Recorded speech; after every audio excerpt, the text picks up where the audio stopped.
में तो कमल खिल चुका है और वो कमल खिला रहेगा। और देखिए माननीय अध्यक्ष जी, साइकिल पंचर हो गई है तो अब पंचर को ठीक कराने की जो आपकी साइकिल है उसको शायद उत्तर प्रदेश जनता ठीक करेगी नहीं। इसलिए मैं लोक भवन में कब बैठूंगा, लोक भवन में हम लोग ये पीडब्ल्यूडी मिनिस्टर रहे, ये भूल गए इनके जिले की मुख्यालय की सड़क किसने बनाई? आपने बनाई? बताइए बताइए। फोर लेन किसने बनाई बताइए? अध्यक्ष जी, मैं आप कृपया करके आपस में डिबेट नहीं करें, आपस में डिबेट नहीं करें। कृपया करके नेता प्रतिपक्ष पूर्व मुख्यमंत्री जी को ये बता दीजिए, ये 5 साल सत्ता में नहीं रहे, आगे 5 साल के लिए फिर विदा हो चुके हैं। 2027 में चुनाव आएगा, मैं तो यह मानता हूं कि फिर कमल खिलेगा, फिर आपका अभी कोई भविष्य इस समय नहीं है। लेकिन सड़क किसने बनाई है, एक्सप्रेस किसने बनाया है, मेट्रो किसने बनाई है? जैसे लगता है आपने सैफई की जमीन बेच करके ये सब बनवा दिया है। तुमने घर के तुम अपने पिताजी से पैसा लाते हो या बनाने के लिए? तुमने राशन बांटा तो पिताजी ने क्या बात है? कोई बात है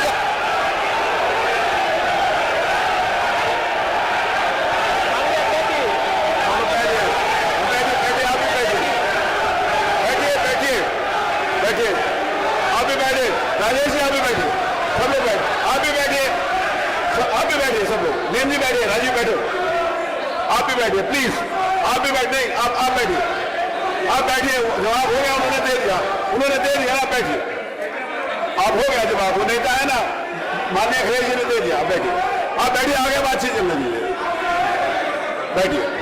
नहीं कड़वी बात अगर कही है तो कड़वी बात सुनिए भी ना, दोनों बात, आपने भी कड़वी बात कही, उन्होंने सुनी, उन्होंने कड़वी बात की, आप सुनिए, बैठिए बैठिए। मनीष जी, मनीष सिंह जी बैठिए, आप भी बैठे, सब लोग बैठे। अध्यक्ष जी,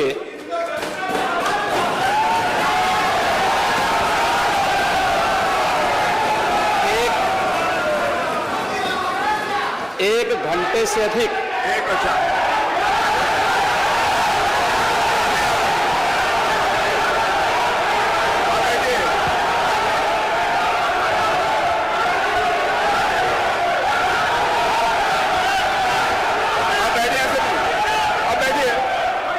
माननीय अध्यक्ष जी, नेता सदन खड़े हैं, माननीय आप अनुमति दे चुके हैं, उसके बाद ये शोर शराबा ठीक नहीं है, ये उचित बात नहीं। अध्यक्ष जी, 1 घंटे से अधिक पूरा सदन माननीय नेता प्रतिपक्ष को सुनता रहा। बड़ी शालीनता के साथ उन्होंने अपनी बात कही। विपक्ष के नेता का जो दायित्व था, उन्होंने अपने कर्तव्यों का निर्वहन किया, हम लोगों ने सुना।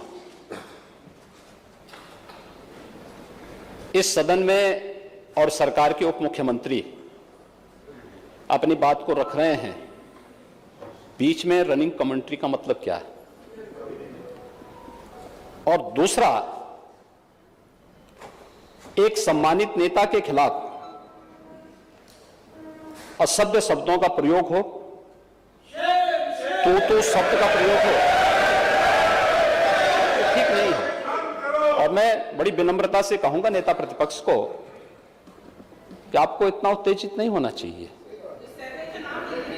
देखिए, सफाई की बात नहीं कर रहा हूं मैं, सवाल सफाई का नहीं है। देखिए, हम लोग भी जो विकास कार्य करा रहे हैं, या आपकी सरकार के समय जो विकास कार्य हुए होंगे, ये हमारी ड्यूटी थी। सरकार होती है और हर सरकार को अपनी उपलब्धि को कहने का अधिकार है।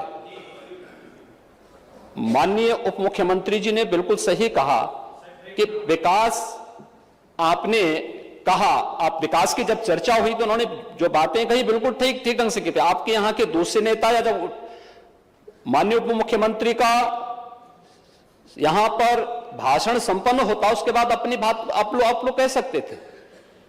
लेकिन देखिए, मैं कल भी देख रहा था, कल माननीय वित्त मंत्री जब यहां पे जवाब देने के लिए खड़े हुए, उन पर जिस तरीके की भाषा का प्रयोग उस समय किया गया, आज फिर हम देख रहे हैं। देखिए, लोकतंत्र में हर सदस्य को सदन में अपनी बात रखने का पूरा अधिकार है, और अगर आप कहेंगे तो कैसे इस बात की अपेक्षा रखते हैं कि इस पार से उसका जवाब नहीं मिलेगा। पूरे 1 घंटे से अधिक समय तक पूरा सदन और खासतौर पर सत्ता पक्ष से जुड़े हुए सभी मान्य सदस्यों ने आपकी बात को बहुत ध्यान से सुना। देखिए, सहमत होना ना होना अपना विषय है, नहीं सवाल दूसरा नहीं। देखिए सवाल, देखिए सफाई भी इसी प्रदेश का हिस्सा है। अध्यक्ष महोदय, सवाल ये नहीं है, मैं सुनने को तैयार हूं। अच्छा, मुख्यमंत्री जी बोल रहे हैं, सफाई भी तो इसी प्रदेश का हिस्सा है। नहीं सफाई, देखिए भाषा आप उसको बाद में बोल सकते हैं।